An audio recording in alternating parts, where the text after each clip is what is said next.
Hello guys, so in today's video, I'm going to show you how to use Shopify Markets to sell globally. If you've ever wanted to extend your business's reach to customers worldwide, you've tuned into the right guide. Let's dive straight in. The process to make your business international with Shopify Markets. First, you'll want to navigate the Shopify interface to find the right settings. Begin by looking at the left panel of your Shopify admin dashboard. Here you'll see various options, but the one we're interested in today is labeled Markets. Go ahead and click on Markets to get started. Once you're in the Market section, your next task is to set up a new global market. Look towards the top right of your screen, and you'll find a button that says Add Market. Go ahead and select that option. Now that you have the option to add a new market, you're going to give it a suitable name. This is where you can get creative, or you can simply call it Global Market for clarity. After naming your market, it's time to specify the regions and countries it will cover. To truly sell globally, you'll want to select all available regions and countries. This ensures that your products are accessible to customers no matter where they are in the world. Pro tip: start with regions where you already have shipping options set up. Then expand gradually as your international operations grow. Once you've broadened your market reach, it's crucial to configure some additional settings to optimize the shopping experience for your global customers.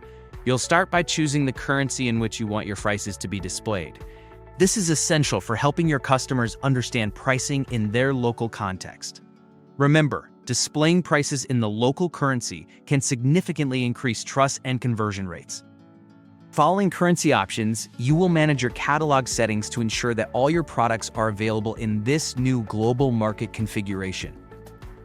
A quick tip: double-check product availability and shipping restrictions for each region so you don't accidentally advertise items that can't be shipped internationally. Next, consider the domain and language settings. In the domain section, you'll decide which web address your customers will use. It's often useful to have a domain that reflects your global market.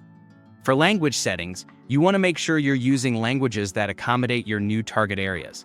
Shopify allows you to translate product descriptions, checkout pages, and emails automatically or manually. This enhances the user experience and can lead to better conversion rates. Then, move on to taxes. Set these according to the regions you've selected to comply with local regulations. This step is critical, as it can impact your pricing strategy and legal compliance. Shopify also allows you to automatically calculate taxes for many regions, saving you time and ensuring accuracy.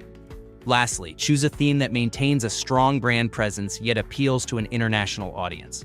A well-designed theme can make your store more appealing and easier to navigate, which is beneficial for sales.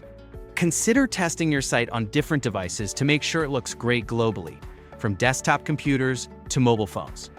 Once you're satisfied with all these details, simply click Save. And there you have it.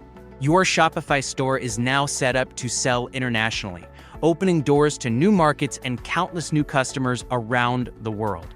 Before you go, here's a bonus tip. Regularly review your Shopify Markets analytics to see which regions are performing best. This insight helps you make smarter decisions about inventory, marketing, and shipping strategies for your international audience. Thank you for watching. I hope you found this walkthrough helpful and empowering as you expand your store's reach globally with Shopify. If you enjoyed this video, don't forget to like, subscribe, and hit the notification bell so you won't miss future tutorials on growing your online business.